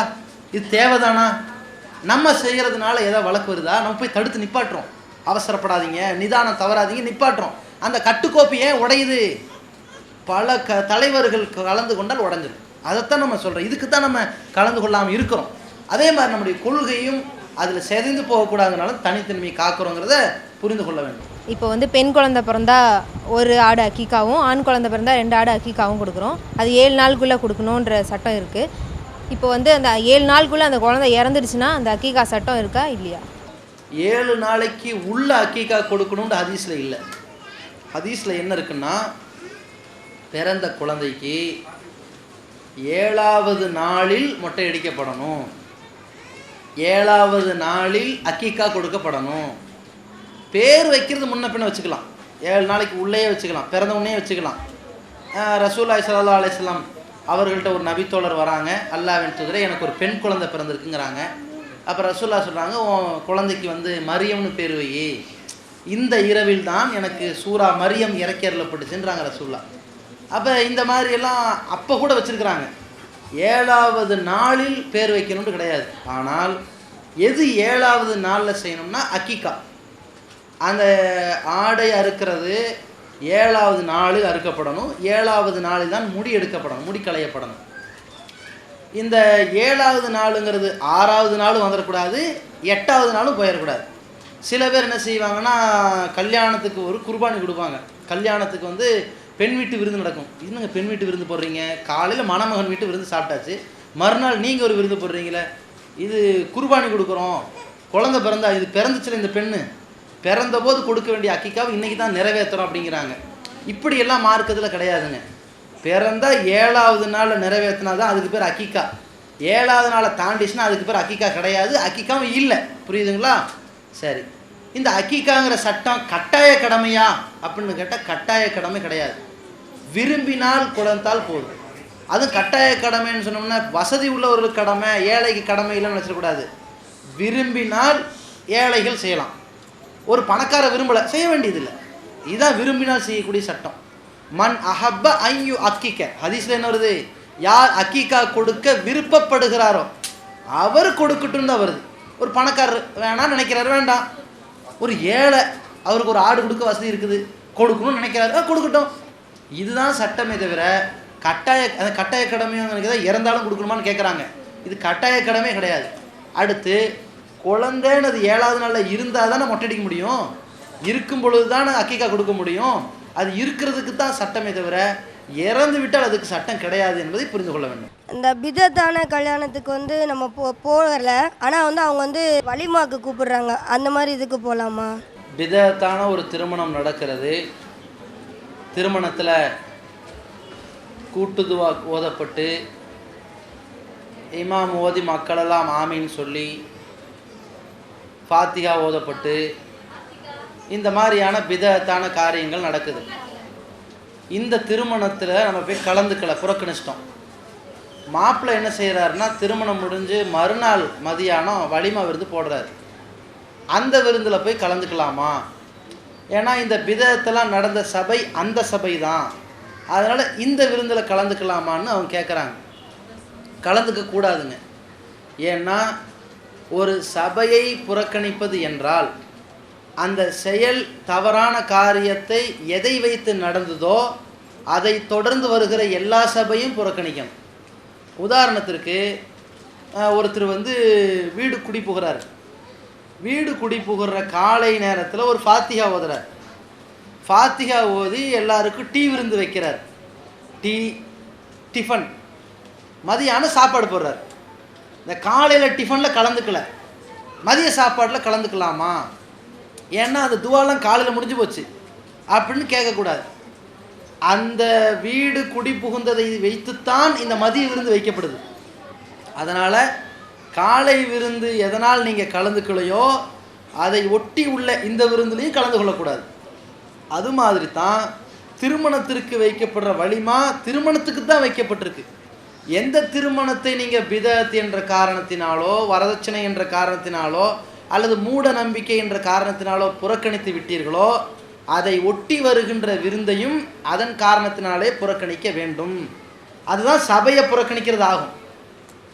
சில பேர் என்ன செய்வாங்க, பள்ளிவாசலில் திருமணம் நடக்குங்க, எல்லா பிதத்தும் நடக்கும். 11 மணிக்கு பள்ளிவாசலில் திருமணம், எல்லா பிதத்தும் நடக்கும். மதியானம் மண்டபத்தில் வலிமா அல்லது வீட்டில் வலிமா, நேராக வீட்டுக்கு போய் மணமக்கனை வாழ்த்திட்டு சாப்பிட்டு வந்துடுவார். என்ன கல்யாணத்துக்கு போய் கலந்துக்கிட்டிய? சேச்சே, கல்யாணம் பள்ளியில் நடந்துச்சு, அங்கே போவே இல்லையே அப்படி. இப்போ இவர் என்ன எதிர்ப்பு தெரிவித்தார்? திருமணத்தை புறக்கணித்து எந்த மாதிரி எதிர்ப்பை பதிவு செய்தார்? பள்ளிவாசலுக்கு போகலைங்கிற எதிர்ப்பா?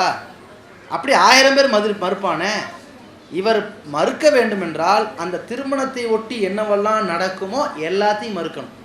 திருமணத்தை ஒட்டி நடக்கிறது தான் அந்த திருமணத்தை ஒட்டி வருகிற விருந்து வலிமா, அதையும் புறக்கணிக்கணும், இதையும் புறக்கணிக்கணும். இதை அளவுகோலாக வைத்து கொண்டால் போதும். இப்போ நான் கேட்குறேன், ஒருத்தர் வந்து திருமணத்திற்கு வலிமா கொடுக்குறாரு. வலிமா கொடுத்தா 2 மணிக்கு சாப்பாடு போட்டார். சாப்பாடு மண்டபத்தில் ஃபுல்லாகிடுச்சு, கூட்டம், சாப்பாடு தீர்ந்து போச்சு. மண்டபத்தில் சாப்பிட்டவங்க ஃபுல்லாக ஹவுஸ்ஃபுல்லாக நிற்கிறாங்க. இப்போ என்ன செய்கிறார், மணி 4 ஆகிப்போச்சு, இங்கே சாப்பிட வந்தவங்களுக்கும் சாப்பாடு கரெக்டாகிடுச்சு, மீதமுள்ள 200 பேரும் என் வீட்டுக்கு 4 மணிக்கு வந்து அந்த மதிய சாப்பாடை சாப்பிட்ருங்க கூப்பிட்றாரு. இந்த 1 மணிக்கு சாப்பிட்டவங்களாம் சாப்பிட்டு முடிச்சிட்டாங்க. இந்த அடுத்து வர கூட்டம் இடம்பத்துலேருந்து மதிய சாப்பாட்டை 4 மணிக்கு வீட்டுக்கு போய் சாப்பிட்றாங்க. இப்போது இந்த திருமண விருந்தை எப்படி நம்ம புறக்கணிக்கணும்? இது அதை ஒட்டி தானே விருந்து நடக்குது, அதை புறக்கணிக்கிற மாதிரி தானே இதையும் புறக்கணிக்கணும். அப்போ இது வேறு விருந்து இது வேறு விருந்து நம்ம பிரிக்க மாட்டோம். அதை ஒட்டித்தான் அது தொடர்ச்சியாக தான் நடக்குது. திருமணத்திற்குத்தான் வலிமா விருந்து அவர் போடுறாருன்னா திருமணத்தை எதற்கு புறக்கணித்தீர்களோ அதே அடிப்படையில் வலிமா விருந்தை புறக்கணித்தால்தான் நம்ம முழுசாக புறக்கணிச்சிருக்கோம்னு அர்த்தம். இல்லைன்னா அறகுறையாக புறக்கணிச்சோன்னு அர்த்தம். சில பேர் இருப்பாங்க, கல்யாணத்துக்கு போனேடா, போயிட்டேன், தவறுகளை புறக்கணித்தாயா? ஆனால் புறக்கணித்தேன். அது எப்படி புறக்கணிச்ச? கல்யாணத்துக்கு போனேன்னா அங்கே இமாம் கூட்டுதுவா ஓதுனாரா, நான் கையேந்தாமல் உட்காந்துட்டேனே அப்படிங்கிறாங்க. நான் ஓதலையில, இதுதான் புறக்கணிப்பான். இதுதான் புறக்கணிப்பு. யார் தீமையை காண்கிறார்களோ கையால் தடுக்கட்டும், நாவால் தடுக்கட்டும், மனதால் வெறுத்து ஒதுங்கட்டும்னு அர்த்தம். ஒதுங்கிடணும். உள்ளே போய் உட்காந்துட்டு வந்து கல்யாணத்தில் போய் கலந்துக்கிட்டு திருமணத்தை எதிர்த்தியா? நான் எதிர்த்தேன். எப்படி எதிர்த்த? மணமகனோட உட்காந்து சாப்பிட்டு முடிச்சுட்டு வெளியே டீ சாப்பிடும்போது மணமகன்கிட்ட சொல்லிட்டு தான் வந்தேன், இந்த மாதிரி வரதட்சணையெல்லாம் வாங்கக்கூடாது, இனி வரக்கூடிய காலத்தில் கரெக்ட் பண்ணிங்கன்னு சொல்லிட்டு வந்தேன். எப்படி அடுத்த கல்யாணத்துலையா? இந்த மாதிரிலாம் சில பேர் என்ன செய்ய வியாக்கியானம் சொல்வார்கள். இது கூடாது. புறக்கணிக்கிறதுனா முற்றிலும் புறக்கணிக்கிறது தான் இதன் வழிமுறை. இப்போ வந்து குர்ஆன் வந்து தஜ்வீத் முறைப்படி தான் ஓதணுமா? இப்போ நம்ம சாதாரணமாக ஸ்வாதுல் வாதுன்னு ஓதுவோம். இப்போ தஜ்வீத்தில் வந்து ஸ்வாவ்தான்னு ஓதுவோம். இப்போ ஓதுனா உச்சரிப்பு மாறுதுல்ல, அந்த மாதிரி வந்து அர்த்தம் மாறுபடுமா? எப்படி ஓத வேண்டும்னு கொஞ்சம் விளக்கம் கொடுக்கணும். தஜ்வீது முறைனா என்னன்னு ஃபஸ்ட்டு புரிந்து கொண்டால் அவ்வாறு ஓத வேண்டுமாங்கிறது விளங்கி கொள்ளலாம். தஜ்வீதுனா ஜவ்வத என்றால் அழகாக ஓதினான் என்று அர்த்தம். தஜ்வீதுனா அழகாக ஓதுதல் என்று அர்த்தம். குர்ஆன் வசனங்களை அழகாக ஓதுவதை பற்றி அல்லாஹ் சொல்லலை, உச்சரிப்புடன் ஓதுவதைத்தான் மார்க்கம் வலியுறுத்தி இருக்கிறது. உச்சரிப்பு விடுபட்டு தவறாக ஓதிட்டோம்னா அர்த்தம் மாறிவிடும். அல்லதி ஹலக ஃபசவ்வா, குர்ஆன் வசனம் வருது. அல்லதி அவன் எப்படிப்பட்டவன் என்றால் ஹலக படைத்தான், ஃபசவ்வா ஒழுங்குற அமைத்தான், இதன் அர்த்தம். அல்லதி ஹலக ஃபசவ்வானா அவன் மலித்தான், சிரைத்தான், ஒழுங்குற அமைத்தான், அப்படி அர்த்தமாயிடும். ஹலக்க என்பது ஹலக்கன்னு படித்தா மொட்டை அடித்தான்னு அர்த்தமாயிடும். ஒரு உச்சரிப்பு தப்பாயிடுச்சுன்னா பொருள் மாறிடும். அப்போ ஓதுகிற பொழுது உச்சரிப்பை சரியாக ஓத வேண்டும். இது கரெக்டாக இருக்கணும். உச்சரிப்பு கரெக்டாக இருக்கிறது வேற, தஜ்வீது வேற. இப்போ நம்ம ஓதுறோம் அலிஃபு பா தா சா ஜா ஹா ஜீமு ஹா ஹா தாலு தாலு ரே ஜே சீனு ஷீனு, சீனுக்கும் ஷீனுக்கும் வித்தியாசப்படுத்துகிறோம். இது உச்சரிப்பு. தஜ்வீதுக்கு இது சம்மந்தம் இல்லை. தஜ்வீதுனா என்னென்னா அவர்கள் சில வசனங்களில் சில எழுத்துக்களை மறைச்சு ஓதணும் என்று சொல்வார்கள். மீன் மீமு நூனு மின்னு, மீம் நூன் ஜேர் மின்னு சொல்வார்கள். அதற்கு பிறகு பே வருகிறது, பா பே ஐன் தால் பா தீன்னு படிக்கிறாங்க.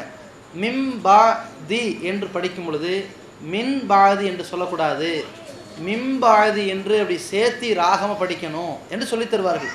இதற்கு பேர் என்னது? தஜ்வீது என்று சொல்வார்கள். அதே மாதிரி வந்து ஃப அம்மா மண் சகுலத் மவாசீனுக்குன்னு ஒரு வசனம் வருது. ஃப அம்மா மண் சகுலத் என்று படிக்கக்கூடாது. ஃப அம்மா மண் சகுலத், அந்த மண்ணை இன்னும் அப்படி மறைச்சி சகுலத் மவாசீனுக்குன்னு ஓதணும் அப்படிம்பாங்க. சில எழுத்தை மறைக்கணும், சில எழுத்தை வளைக்கணும் என்றெல்லாம். இதுதான் தஜ்வீது. மின் பாதி என்று ஓதுகிறார், தப்பில்லை, சரிதான். மின்பாதி என்று ஓதுவதுதான் சரி, அப்படி கிடையாது. இதில் சில இடத்துல நிற்கணும், சில இடத்துல நீட்டணும், சில இடத்துல சுருக்கணும், இப்படியெல்லாம் கிடையாது. உச்சரிப்பு கரெக்டாக இருக்கும், இவ்வளவுதான். நபிகள் நாயகம் ஸல்லல்லாஹு அலைஹி வஸல்லம் அவர்களே ஜிப்ரீல்கிட்ட கேட்பாங்க. என்ன கேட்பாங்க? இன்னி புஇஸ்துலி உம்மத்தின் உம்மியத்தின், நான் வந்து ஒரு எழுத படிக்கிற தெரியாத சமுதாயத்துக்கு அனுப்பப்பட்டிருக்கிறேன். அதில் கிழவன் இருப்பான், ஷேகுன் ஃபானி, தள்ளாத வயதில் உள்ள கிழவன் இருப்பான், சின்ன பசங்க இருப்பாங்க, குமரி இருப்பா, கிழவி இருப்பா, எல்லாரும் இருப்பாங்க. அதனால் குர்ஆன் வசனங்களை இப்படித்தான் ஓதணும்னு ஆக்காம எனக்கு இறக்குங்க அப்படிங்கும்போது அல்லாஹ் ரப்புல் ஆலமீன் 7 வடிவங்களில் குர்ஆன் ஓதிக்கலான்னு அனுமதி கொடுக்குறான். அப்படி இறக்கியறலப்படுது. 7 வடிவங்களில் குர்ஆன் ஓதுறதுன்னா 7 குர்ஆன் கிடையாது. குர்ஆனை ஓதுகிற வகையில் 7 வடிவம். சென்னையில் பேசுகிற ஒரு தமிழ் இருக்கும், திருநெல்வேலியில் பேசுகிற தமிழ் இருக்கும், கோவையில் பேசுகிற தமிழ் இருக்கும். சாப்பிட்டீங்களா என்று கோயம்புத்தூரில் கேட்பாங்க, சாப்பிட்டீங்களா அப்படிங்கிறது வந்து திருநெல்வேலியில் கேட்பாங்க. இதை வந்து சாப்பிட்டியான்னு கொஞ்சம் சுருக்கமாக அல்லது வேறு ஏதாவது வகையில் என்ன செய்வாங்க, சென்னையில் கேட்பாங்க. அந்தந்த வகையில் பேசுவது அவங்க மொழியாகுதுல்ல, அது மாதிரி அரபியில் அவங்க வகையில் ஓதிக்கொள்வது தப்பில்லை. அதே நேரத்தில் உச்சரிப்போடு ஓதினால் போதுமே தவிர அது ராகத்தோடு ஓதுறதுல கவனம் செலுத்தக்கூடாது. நம்ம மக்கள் என்ன செய்கிறாங்க, அது ராகமாக ஓதி அந்த ராகத்தில் ஓதுறத ஒரு போட்டி வச்சு அந்த ராகத்தில் ஓதுறத உச்சகட்டமாக்கி அவனை பெரிய ஒரு ராகத்தில் ஓதுறோன்னா உயர்ப்பிச்சு பார்க்குறாங்களே. இதற்கு குர்ஆன் வரவே இல்லை. குர்ஆன் எதற்குன்னா அதன் வழியில் நடப்பதற்கு தான். ஒரு நபித்தோழர் கேட்குறாங்க, பின்னாடி உலகம் அழிஞ்சு போயிருங்கிறாங்க, மக்கள் கல்வி அறிவெல்லாம் இல்லாமல் போயிருங்கிறாங்க. உடனே அந்த நபித்தோழர் கேட்குறாரு, கைஃப யக்கூன் யா ரசூலல்லாஹ், அது எப்படி நடக்கும்? நஹ்னு நக்ரவுல் குர்ஆன், நாங்கள் குர்ஆனை ஓதுகிறோம். வ நுக்ரியுஹு அப்னாஅனா, எங்கள் குழந்தைகளுக்கு ஓதி கொடுக்குறோம். வ யுக்ரியு அப்னாஉனா அப்னாஹும், எங்கள் குழந்தைங்க அவங்க குழந்தைகளுக்கு ஓதி கொடுக்குறாங்க. வாழையடி வாழையாக குர்ஆனை மனப்பாடம் பண்ணி நாங்கள் ஓதும் பொழுது எப்படி இஸ்லாம் அழியுங்கிறீங்க, கல்வி அழியுங்கிறீங்கன்னு கேட்குறாங்க. ரசூலுல்லாஹி ஸல்லல்லாஹு அலைஹி வஸல்லம் என்ன சொல்கிறாங்க, அமாதரா அன்னல் யகூதவன் நசாரா, யகூதி நசாராக்கள் யூத கிறித்தவர்கள் எக்ரவுன தௌராத்தவள் இஞ்சில், தௌராத் இஞ்சிலை ஓதுகிறார்கள். ஒலா யாமுலுன மிம்மா ஃபீஹிமா, அதன் வழியில் நடக்கிறது கிடையாது. ஓதுறது பெருசல்லப்பா, அது மாதிரி நடக்கணுங்கிறாங்க. நடக்கிறது தான் முக்கியம், சரிங்களா? இந்த ராகம் போட்டு ஓதுவது தான் முக்கியம் நினைத்து கொண்டு பலர் என்ன செய்கிறாங்க, அந்த ராகத்துக்கு முக்கியத்துவம் கொடுத்து வசனத்தையே நீட்டிடுறாங்க. அதில் சில பேர் என்ன செய்கிறாங்க, சில வசனங்களை ஓதுறாங்க, ஓதிட்டு மூச்சு அடங்கலன்ட்டு முன்னாடியிலேருந்து அந்த வசனத்தை கொண்டு வராங்க. அவங்க பெருசாக ஒரே மூச்சில் ஓதி முடிக்கிறாங்க. அப்படியே ரசூலுல்லாஹ் ஓதி கொடுத்தாங்க, நிறுத்தி நிதானமாக ஓதுனாங்கன்னு இருக்கே தவிர அதை ஒரே மூச்சில் ஓதுவது, நிரந்தரமாக ஓதுவது, அனைத்து வசனத்தையும் ஒரே சரளத்தில் ஓதுறது, விட்டதிலிருந்து மீண்டும் தொடருவது, இப்படியெல்லாம் நபி ஸல்லல்லாஹு அலைஹி வஸல்லம் அவர்கள் சொல்லிக் கொடுக்கலைங்க. இதெல்லாம் வச்சு தான் இவங்க தஜ்வீதுன்னு உண்டாக்கிட்டாங்க. இந்த ராகத்துக்கு ஏற்ற தஜ்வீதுங்கிறத உண்டாக்கி வைத்து விட்டார்கள். இல்லாட்டி தஜ்வீது முறை இல்லைங்கிறாங்க. தஜ்வீதெல்லாம் நமக்கு தேவையில்லை, நமக்கு உச்சரிப்பு கரெக்டாக இருந்தால் போதும்.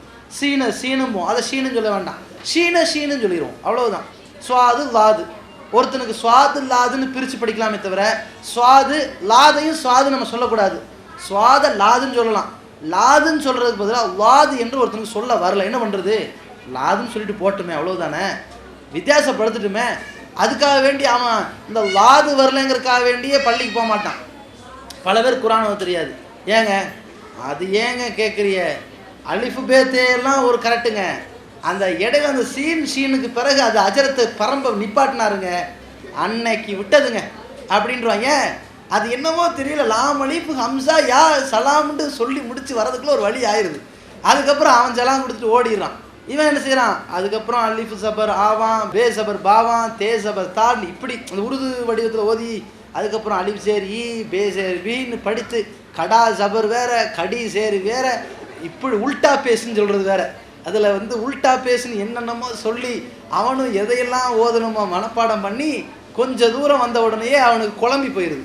இவ்வளோ அது டஃப்பாக இருக்கிறது, இப்படி ஆக்குறாங்க அப்படின்னு நினச்சிட்டு என்ன பண்ணுறான், ஓதும் தொடர்லேருந்து விட்டுறான். உச்சரிப்பு கரெக்டாக இருந்தால் போதும், அது ஓரளவு நம்ம சிரமப்பட்டு படித்தா போதும். அதில் கூட முடியலையா, எவ்வளோ வருதோ ஓதுவோம், அவ்வளவுதான். தப்பாக ஓதிடக்கூடாது.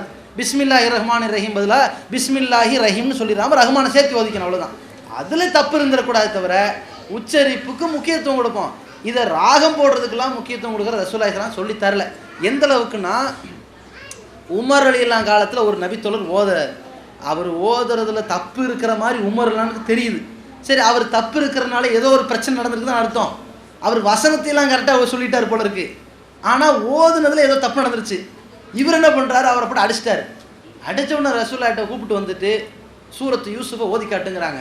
ரசூலுல்லாஹி ஸல்லல்லாஹு அலைஹி வஸல்லம் என்ன பண்ணாங்க, குரான் ஓசை வடிவத்தில் தான் பாதுகாக்கப்பட்டிருக்குது, புக்கு மாதிரிலாம் கிடையாது.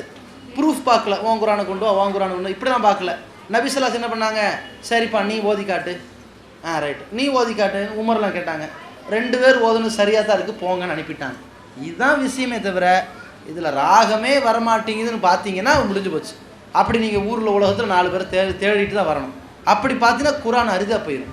குரான் எல்லார்ட்டையும் புழக்கத்தில் இருந்து எல்லாரும் தன்னுடைய வாழ்க்கை வழிமுறைக்கு அது கொண்டு வரணும், அப்படி ஆக்கணும், கஷ்டப்படுத்திடக்கூடாது மார்க்கத்தை. ஒரு புருஷன் பொண்டாட்டிக்கு பிடிக்கலன்னா அல்லாஹ் தலாக் கொடுத்துருங்கன்னு சொல்கிறான். இல்லை, அல்லாவுடைய அர்ஷன் அடுங்குது, அதனால் நீங்கள் தலாக்கை கொடுக்கக்கூடாதுன்னு சொல்கிறாங்க. சரி, நம்ம மறுபடியும் சேர்த்து வைக்கிறோம். அவங்கள சேர்த்து வச்சு ஒரு 2-3 மாதத்தில் மறுபடியும் அவங்களுக்கு பிடிக்காம போகுது. அப்போ ஒரு கர்ப்பம் ஆகிடுறாங்க. அவங்க அந்த கர்ப்பத்தை கண்டிப்பாக நான் கலைச்சே தீருவேன்றாங்க. அந்த பெண் அதை கலைக்கிறாங்க. அதுக்கப்புறமா மறுபடியும் சேர்ந்து வாழ்கிறாங்க. அதுக்கப்புறம் ஒரு தவறு நடக்குது. இதை தான் அல்லாஹ் விரும்புகிறானா, இல்லை தலாக்குன்னு கேட்ட உடனே கொடுத்துடணும்னு சொல்கிறாங்க. நல்லா அவங்க என்ன கேட்குறாங்கன்னா, ஒரு கணவன் மனைவி இருவருக்கு இடையில் பிரச்சனை நடக்குது, கணவன் தலாக்கு விடுறாரு. அந்த நேரத்தில் தலாக்கு விட்டால் அரிசை நடுங்குது அப்படின்னு சொல்லி நம்ம சமாதானப்படுத்தி சேர்த்து வைக்கிறோம். இருவருக்கு இடையில் குடும்ப வாழ்க்கையில் ஈடுபட்டு கரு உருவாகுது, அந்த கரு கலைச்சிட்றாங்க, பிறகு பிரச்சனை வருது, பிறகு சேர்த்து வைக்கிறோம். இப்போ இது மார்க்கம் இதில் என்ன சொல்லுதுன்னு கேட்குறாங்க. பொதுவாகவே இஸ்லாம் என்பது திருமணத்தை ஒரு ஒப்பந்தம் என்று சொல்கிறது. ஒப்பந்தத்தை கணவன் மனைவி விரும்பினால் பிரித்து கொள்ளலாம். கணவன் தன் மனைவியோடு வாழ பிடிக்கல என்று மனைவி விஷயத்தில் பாரதூரமாக சில விஷயங்களை அவன் அறிந்து கொள்வானேயானால் அவனுக்கு வெறுப்பு ஏற்படுமானால் அவன் தலாக்கு விடுவதற்கும், மனைவி இந்த கணவனோடு நம்மளால் வாழ முடியாது என்று மனைவிக்கு பிடிக்காமல் போயிடுச்சுன்னா இவள் குலா விடுவதற்கும், குலானா பெண் தரப்பு விவாகரத்து செய்து கொள்வதற்கும் மார்க்கம் அனுமதி வழங்கியிருக்கிறது. இல்லைன்னா என்ன வரும்னா 2 பேருக்குள்ளே பிரச்சனை வரும், சொல்லாமல் கொள்ளாமல் ஓடி போகிறது வரும், தற்கொலை பண்ணுறது வரும், இன்னும் பிற காரியங்களில் எல்லாம் சமுதாயம் ஈடுபட்டு நாசமாகும். அப்போ என்ன சொல்லுவாங்க தெரியுமா, சமுதாயத்தை வந்து நம்ம கணக்கில் வைக்கவே கூடாது. சமுதாயம் என்ன செய்வாங்கன்னா எதை சொன்னாலும் குறை சொல்லிக்கிட்டே இருப்பாங்க.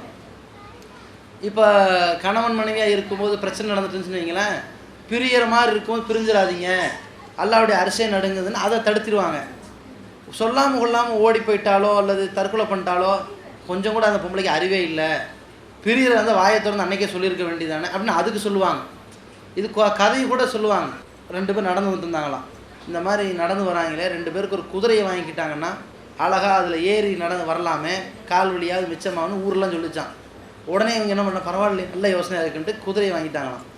குதிரை வாங்கி 2 பேர் ஏறி அதில் உட்காந்துக்கிட்டாங்களாம். ஏறி உட்காந்துட்டா திட்டுறாங்களாம், கொஞ்சம் கூட அறிவில்லை பாருங்கள், அப்பாவி வாயில்லா ஜீவன் 2 பேர் ஏறி உட்காந்து வராங்க பாருங்கள், மிருகமாக இருக்காங்க இவங்க இப்படின்ட்டு பேசினாங்களாம். அப்புறம் அவங்க அப்பா என்ன வச்சு, ஒன்று பண்ணுவோம், நீ மேலே இரு நான் கீழே நிற்கிறேன்ட்டு மகனை மேலே ஏற்றிட்டு தகப்பர் கீழே நின்று அப்படியே கூப்பிட்டு வராரு. தகப்பனார் கீழே நடக்க வச்ச உடனே அதே ஊர் அதே மக்களை பார்த்தோன்னு மக்கள் சொன்னாங்களாம், இந்த பையன் பாருங்கள் சின்ன பையனாக இருக்கிறான், இளம் வாலிபனாக இருக்குது, இவன் நடந்து வராமல் இந்த தள்ளாத வயசில் அவர் பாவம் கஷ்டப்பட்டு நடந்து வராரு, அவரை மேலே ஏற்றாம அவரை நடக்க வச்சுருக்காங்க பாருங்க, கொஞ்சம் கூட அறிவில்லை அப்படின்னு திட்டுறாங்களாம். உடனே ஓஹோ உலகம் இப்படி தான் சொல்லுதுப்பா, நம்ம திருந்தணும்ட்டு அந்த பையன் கீழே இறங்கிட்டு அப்பா மேலே உட்காந்துக்கிட்டார். மறுநாள் அதே மக்கள்கிட்ட போனாங்களாம். அதே மக்கள் சொன்னாங்களாம், பாருங்கள் இது பெத்த தகப்பனுக்கு பாருங்கள் அறிவே இல்லை, எருமை மாதிரி இருந்துட்டு அவன் மேலே உட்காந்துட்டான், சின்ன பிள்ளைய போய் நடக்க வைக்கிறான்ட்டு இதை சொன்னாங்களாம். இவன் சொன்னால் நம்ம ஏறி 2 பேர் உட்காந்தாலும் பிரச்சனை வருது, 2 பேர் வந்து இறங்கினாலும் பிரச்சனை வருது, அதனால் ஒன்று செய்வோம், இந்த குதிரையே நமக்கு வேண்டாம் வித்தரலான்னு விற்றுட்டாங்களாம். விற்றுட்டு 2 பேர் கை வீசிட்டு வந்தாங்களாம். அறிவு கட்டவங்க, ஒரு குதிரை இருந்துச்சு அதுலையாவது வந்திருக்கலாம், அதை போய் விற்றுட்டு வெறும் கை வீசிட்டு நடந்து வராங்கன்ட்டு அதையும் குறை சொன்னாங்களாம். நம்மளை இந்த உலகம் வந்து எதுக்குமே வாழ விட மாட்டாங்க, 1000 குறை சொல்லுவாங்க. நம்ம வாழ்கிறது நமக்குத்தான், நம்ம எல்லாம் கரெக்டாக வாழ்கிறோமான்னு அப்படி இருந்துக்கணுமே தவிர ஊர் உலகத்துக்கு வாழ்ந்தோன்னு வைங்க வீணாக போயிடும். அதனால் வந்து நம்ம வாழ்க்கையை பொறுத்த வரைக்கும் மார்க்கம் நமக்கு எந்த மாதிரி அமைத்து கொடுத்துருக்குது, கணவன் மனைவி என்பது ஒரு மிகப்பெரிய ஒரு பாலம், அது ஒரு அற்புதமான ஒரு வாழ்க்கை. அந்த வாழ்க்கையை பொறுத்த வரைக்கும் உலகத்தில் தாய் மகனுக்கு இருக்கிற உறவை விட, தந்தை மகளுக்கு இருக்கிற உறவை விட இந்த கணவன் மனைவி உறவு வந்து நீண்ட காலம் வரும். இப்போ தாய்க்கு மகனுக்கு இருக்கிற உறவு கூட என்ன ஆயிரும், தாய் இறந்துட்டாங்கன்னா மகன் முடிஞ்சு போச்சு இல்லை, அவள் உறவு முடிஞ்சு போயிடும். அந்த மகன் ஒரு தகப்பனுக்கும் மகளுக்கும் இடையில் இருக்கிற உறவு என்ன, இந்த மகளை கல்யாணம் பண்ணி கொடுத்துட்டோன்னே 2 முகம் ஆயிடுது. ஆனால் கணவன் மனைவி எப்படி இருக்காங்க, இவங்க சேர்ந்ததில் இருந்து இவங்க பிள்ளைகளை பெற்றெடுத்து அவங்களுக்கு கல்யாணம் பண்ணி கொடுத்து பேர பிள்ளைகளை எடுத்து அந்த பேர பிள்ளைகளுக்கு கல்யாணம் பண்ணி கொடுத்து அவர்களுடைய பிள்ளைகளை கையில் எடுக்கிற வரைக்கும் இவங்க 2 பேரும் சேர்ந்துருக்கிறாங்க. இப்படிப்பட்ட ஒரு பந்தத்தை முடிஞ்ச வரைக்கும் அது உடையாத அளவுக்கு பாதுகாக்க பார்க்கணும். இல்லை ரொம்ப டேஞ்சராக இருக்குது, உறவு முறிஞ்சாதான் சரியாக இருக்கும்னு நினச்சாங்கன்னா கணவன் தலாக்கு விடுவது தான் சரியான வழி. அல்லது மனைவி இந்த கணவரோட வாழ முடியாதுன்னு ஒரு முடிவுக்கு வந்துட்டாங்கன்னா குலா விடுவது தான் சரியான வழி. இந்த தலாக்கு விடுவதால் அரிசே நடுங்குதுன்றலாம் ரசூலுல்லாஹி ஸல்லல்லாஹு அலைஹி வஸல்லம் சொல்லவே இல்லை. இந்த அரிசி நடுங்கிறது வந்து அல்லாவுடைய பலகீனமாயிருது. அரிசியில் அல்லா உட்காந்துருக்குறான், அரிசி நடுங்குதுன்னு என்ன அர்த்தம், இப்போ அல்லாவே ஆடி போயிடறான்னு ஆயிரும். அதுக்கு அந்த அல்லாஹ்வுத்தால அந்த பலகீனமெல்லாம் வராது. அல்லாஹ் தான் இந்த சட்டத்தை நம்ம கொடுத்துருக்குறான், ஆணுக்கு தலாக்கும் பெண்ணுக்கு குலாவும். அதே நேரத்தில் ஒரு குழந்தையை வந்து கருவிலே அழிக்கிறது என்பது 2 நிலைங்க.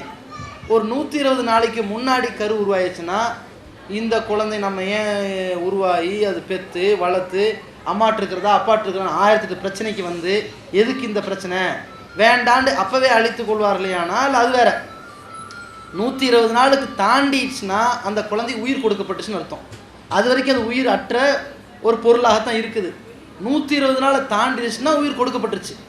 உயிர் கொடுக்கப்பட்டுட்டா அதை அழித்தால் அந்த தாய் கொலைகாரியுடைய நிலைக்கு போயிடுவாள். இதை புரிந்து கொள்ள வேண்டும். ஆனால் இந்த நிலைக்கெல்லாம் தள்ளுதுன்னு சொன்னால் அது கணவன் மனைவி உறவில் ஒரு பிரச்சனை இருக்குது. அப்போ சமாதானம் பேசி பார்க்கணும். குடும்பத்தார்கள் முடியலைன்னா ஜமாத்திட்ட முறையிட்டு பேசி வார்த்தை நடத்தி அதில் ஒரு முடிவுக்கு வரலைன்னா பிரிவு தான் அவர்களுக்கு முடிவுனா அதை எடுத்துக்கொள்ளணும். மார்க்கம் வழங்கிய உரிமையை பயன்படுத்தினா வேறு பாரதூரமான விஷயங்கள் நடக்காது. இஸ்லாம் வந்து எப்பொழுதுமே ஒரு மனிதனுடைய மற்ற பாரதூரமான விஷயங்களை தடுப்பதற்கு தான் இந்த உரிமைகளை வழங்கி இருக்கிறதுங்கிறத புரிந்து கொள்ளணும். அதே மாதிரி எந்த நேரத்துலையும் நான் வந்து இப்படிலாம் இருந்தால் நான் உன்னோட வாழ மாட்டேன், நான் குழா விட்டுருவேன்னு பெண்கள் ஆண்களை டார்ச்சர் பண்ணுறதுக்கோ, ஆண்கள் பெண்களை டார்ச்சர் பண்ணுறதுக்கோ, தலா கூட்டுருவேன் மிரட்டுவதற்கெல்லாம் இது கிடையாது. சரியா? மிரட்டுறதற்கு அதை பயன்படுத்துவார்கள், அதுவும் தப்பு. இதையும் நம்ம புரிந்து கொள்ள வேண்டும். உம்ராக்காக போகும்போது ஒரு தடவை தான் உம்ரா செய்யணுமா, இல்லை 2-3 தடவை உம்ரா செய்யலாமா? அப்படி உம்ரா செய்கிறதா இருந்தால் அவங்க எங்கே இஹ்ராம் அணிவது?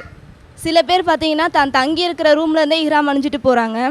இன்னும் சில பேர் ஆயிஷா பள்ளின்னு சொல்லக்கூடிய அங்கே பள்ளிவாசல்லேருந்து இஹ்ராம் அணிஞ்சிட்டு போகிறாங்க. இதில் வந்து எது சரியான நடைமுறை என்பது பற்றி விளக்கம் தரோம். இப்போ சகோதரி வந்து உம்ரா சம்மந்தமாக கேட்குறாங்க.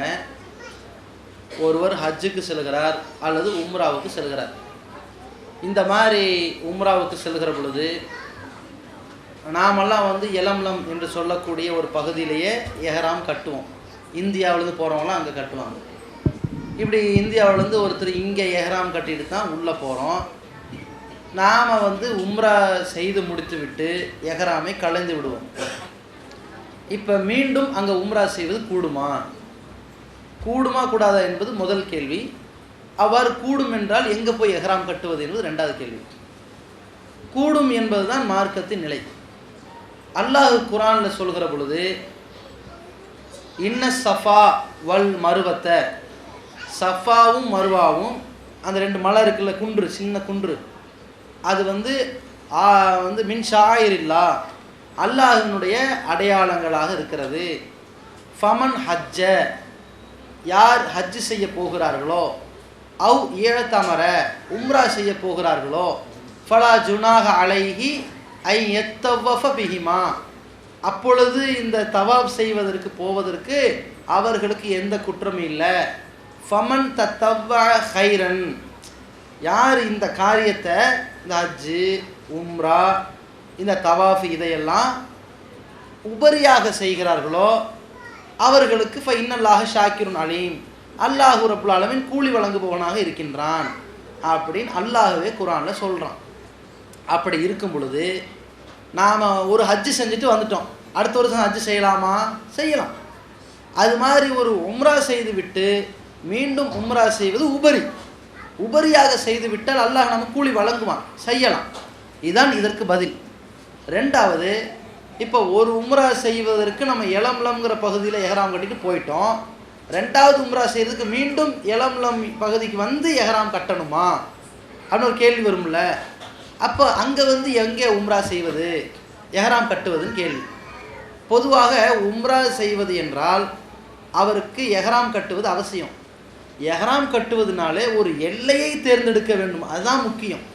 இப்போ நாம் இங்கிருந்து போகும் பொழுது எலம்லம் நமக்கு எல்லையாக இருக்குது, நம்ம இதை பயன்படுத்திட்டு போயிடுறோம். நாம் வந்து ஜித்தாவை எல்லை ஆக்கணுமா? ஜித்தாவை எல்லை ஆக்கலை, எலம்லம் பகுதியை எல்லை ஆக்கிட்டோம், பயன்படுத்திட்டு போனோம். ஒருத்தர் குவைத்தில் இருந்து உம்ரா பண்ண போகிறாரு, இவர் ஜித்தாவை எல்லை ஆக்கிட்டு போகிறாரு. ஒருத்தர் என்ன செய்கிறாரு, இந்தியாவிலேருந்து குவைத்துக்கு போய் 3 நாள் தங்கிட்டு அங்கிருந்து உம்ராவுக்காக வேண்டி போகிறார் சவுதிக்கு. இவர் எங்கே எஹ்ராம் கட்டுவார்? எலம்லம் வந்து கட்டுவாரா? இந்தியாவின் எல்லை எலம்லம் தானே, அப்படி சொல்லி கட்டுவாரா? அல்லது அங்கிருந்து ஜித்தாவில் கட்டுவாரா? ஜித்தா பக்கத்தில் இருக்குது, போகிற வழியில் இருக்குது, அங்கே கட்டிக்குவார். இதுதான் சட்டம். அது மாதிரி மக்காவுக்கு பக்கத்தில் இருக்கிற ஒரு எல்லை என்பது மஸ்ஜிது ஆயிஷா தான். அது எந்த இடம்னா, மதினாவில் இருந்து தான் ரசூலுல்லாஹி ஸல்லல்லாஹு அலைஹி வஸல்லம் அவங்க மனைவிமார்கள்லாம் எஹ்ராம் கட்டிட்டு வந்தாங்க. ஒரு வரும் வழியில் துல்ஹுலைஃபாங்கிற இடத்துல தான் எஹ்ராம் கட்டிட்டு வராங்க. அவங்களுக்கு எஹ்ராமுடைய இடமே அதுதான். அதை தாண்டி வந்து ஹஜ்ஜு செய்கிறதுக்கு வந்தாங்க, உம்ரா செய்ய வந்தாங்க. ஆயிஷா ரலியல்லாஹு அன்ஹா அவர்களுக்கு மாதவிலக்கு ஏற்பட்டுருச்சு. அப்போ அவங்க என்ன செய்கிறாங்கன்னா, ரசூலுல்லாஹி ஸல்லல்லாஹு அலைஹி வஸல்லம் நீங்கள் உங்களுக்கு உம்ரா இப்போ முடியாது, இதுக்கு அப்புறம் உம்ரா செய்யுங்க, அதனால் எஹ்ராம் அங்கே போய் செய்து கொள்ளுங்கள்ட்டு ஒரு பள்ளிக்கு அனுப்புகிறாங்க.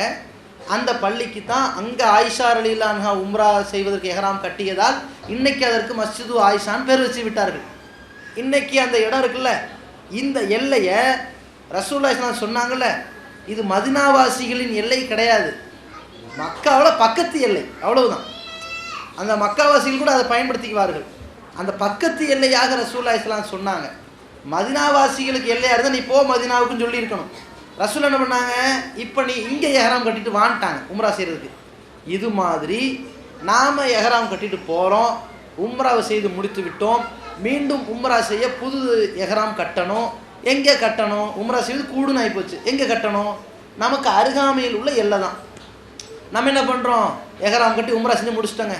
முடிச்சுட்டு நம்ம ஒரு வேலை விஷயமாக ஜித்தாக்கு வரோம். ஜித்தாவில் வேலையை முடிச்சுட்டு போகிறோம், அங்கே உம்ரா எஹராம் கட்டிட்டு போயிட வேண்டியது தான். அல்லது ஒரு வேலை விஷயம் மதினாவுக்கு வரோம், அந்த வழியை எஹராம் கட்டிட்டு போயிட வேண்டியது தான். அல்லது அங்கேயே இருக்கிறோம், மஸ்ஜிது ஆயிஷால எஹராம் கட்டிக்க வேண்டியது தான். இதுதான் சட்டமே தவிர அங்கே இருந்து விட்டு நம்ம இளம்லம் வரணுங்கிறது கிடையாது. இதை புரிந்து கொண்டால் நமக்கு சட்டம் தெளிவாகிவிடும். வாஹிர் தவானா அல்ஹம்துலில்லாஹி ரப்பில் ஆலமீன். அஸ்ஸலாமு அலைக்கும் வரஹ்மத்துல்லாஹி வபரகாத்துஹு. அல்லாஹ்